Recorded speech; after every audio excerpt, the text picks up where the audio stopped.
up to people and seeing them for stuff, and we started to fight back against them. He says when the two men then demanded cash from the register, he tried to open it. He says one of the bad guys then hit him on the head with a gun. He tells me he felt emboldened to stand his ground, especially when he realized the gun he had just been attacked with was fake. In this round, here's Charles Big Angry Adams. Quanell, St. Louis, Missouri, a city that has been mired in incredible amounts of violent crime, one of the worst crime-ridden cities in this country. Young African-American man, Michael Harris, gets up, goes to work every damn day, and there's a robbery. Two men walk in, they hold a gun, they say they're robbing the place, they start robbing individual customers. Then they turn their attention to the cash register. Mr. Harris trying to open it, apparently not acting fast enough. He gets pistol whipped. But he notices, once he got pistol whipped, that they broke that gun on his head because it was a fake gun. And then he managed to hem one of those robbers up and hold him for the police. So at this point, he wasn't just a victim of a robbery. He was a victim of assault. He was defending his person. He defended his person. He did not know if the bad guy had another weapon. He held him and restrained him until police got there. And you know what Starbucks did to thank him for that? They fired his ass. And now he's suing. And I think Harris should be given the key to the damn city. He should be applauded. He should be rewarded. He should be given a bonus by Starbucks. Instead, he's having to sue just to try to get his damn job back and a paycheck. It's a disgusting state of America right now where the good guys are treated like bad guys and the bad guys are treated like good guys. Charles, in a case like this, we don't want to see anyone harmed or anyone being robbed in these convenience stores or these restaurants.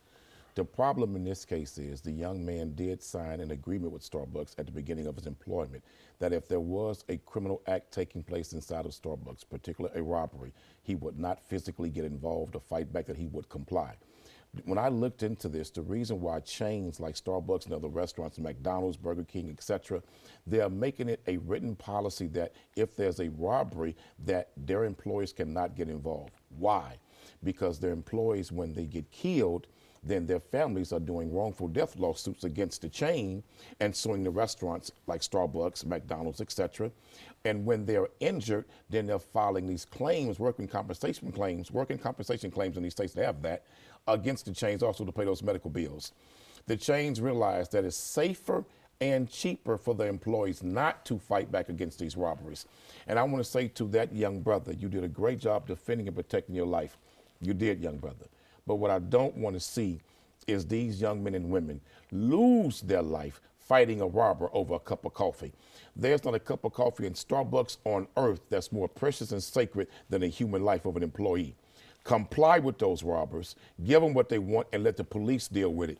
There is nothing good in the long term that can come from you being physically harmed, injured, or even killed by fighting one of these robbers. In this case, the gun was fake, and we thank God it was fake, for that young man is alive. But once he was assaulted and he realized it was fake, he had a right to defend himself, yes. But at the same time, I don't want to see employees engaging physically and fighting these robbers who have guns and they have nothing to defend themselves with. You know, I'm always shocked at your inclination to defend violent criminals, especially when they're African American, in all situations, right? Here we have a man who was complying. Michael Harris did not intercede when he was robbing all the poor individual customers. Michael Harris was trying to open the cash register at the demand of the robbers. But he didn't do it quick enough, so they pistol whipped and broke the pistol. At this point, this is not him interceding on behalf of the robbery. This is him defending himself from assault. And once you've defended yourself from assault and you've restrained a bad guy, well, damn it, you ain't gonna let him go. What if he has another weapon? What if he picks up a weapon? No, at that point, I understand, as I said in my opening. No, you didn't. I understand him fighting back at that stop point. acting like when he you recognized didn't that the pitch gun this was not segment. real. When he realized the gun was not real and he was being hit, then of course you can fight back at that point if you're being physically assaulted. So he should have been fired. But I don't believe that that young man or any other young man or woman working at these fast food or restaurant chains should fight these robbers back. Your life is too sacred, man. Whatever they take can be replaced. It's insured. But if they take your life, an insurance policy won't bring that back. So you're saying he shouldn't have been fired? That's what you're saying? No, what I'm saying is they should sympathize with that young man and give him his job back. But I understand why they terminated him, because they had to follow policy. The policy that even he signed. So on our local Fox Face-Off here in Houston, Texas, we had a cashier who was shot and killed after following two suspected thieves who had stolen a bag of chips. One of these pulled out a gun and shot the man and killed him. And you said it was the cashier's fault for following the bad guys, right? So when are you on the cashier's side and when are you on the robber's side? What I said was the two young men went in the store, stole a bag of chips. In fact, both young men I turned in. And the video shows the young man stealing a bag of chips. You went on TV and you blame the cashier for his death. Let me finish. The young men never displayed a weapon inside the store.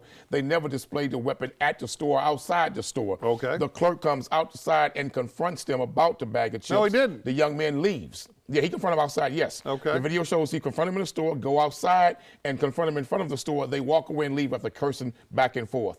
He then gets in his car, gets his weapon, gets in his car, finds them down the street. He drives down the street, finds them. You need that story to be true. And then the young man says, when he confronts him again, he has a weapon and flashes the weapon. They shoot him. That clerk should not do all of that over a shoplift bag of chips. Well, the police should respond. A bag of chips. The police should respond. It's not more important than that clerk's life. A murder victim is not the bad actor. Okay, first of all, there's been nothing in the filings that suggests he had a gun. You're just listening to the words. The young man said he had a gun. Oh, the murderer said. Oh, the murderer said he had a gun. And I wonder, Quanell. And they did find a gun in the car. No, they didn't. Yes, they did. They found a gun in the car. Yes, they did. Here's the thing. You know what? We always know what your position is going to be based on the race of the actors, right? If these were two Latin or white robbers that then shot and killed a black cashier, you'd be marching about it. He did all for a bag of chips. No, it's not the murder victim's fault. You don't do all of that for a bag of chips, Okay, first of all, if you try to stop a thief, and they use physical force to effectuate the theft, that becomes a robbery. That's what happened here. But they didn't do that. Oh, no, they got a physical confrontation. No, they didn't do that. And then they left. No, they did not. You just like to make up whatever fact. Physical confrontation inside the store. The truth is, thank God, that there are Americans that are willing to stand up to all the criminals that the police aren't responding to. Over a bag of damn potato chips. You know what? You don't always have to take the criminal's side. Your life is worth more than a bag of potato chips. Thank God there are people willing to try to stop the tidal wave of crime in this country. This man gonna get you killed.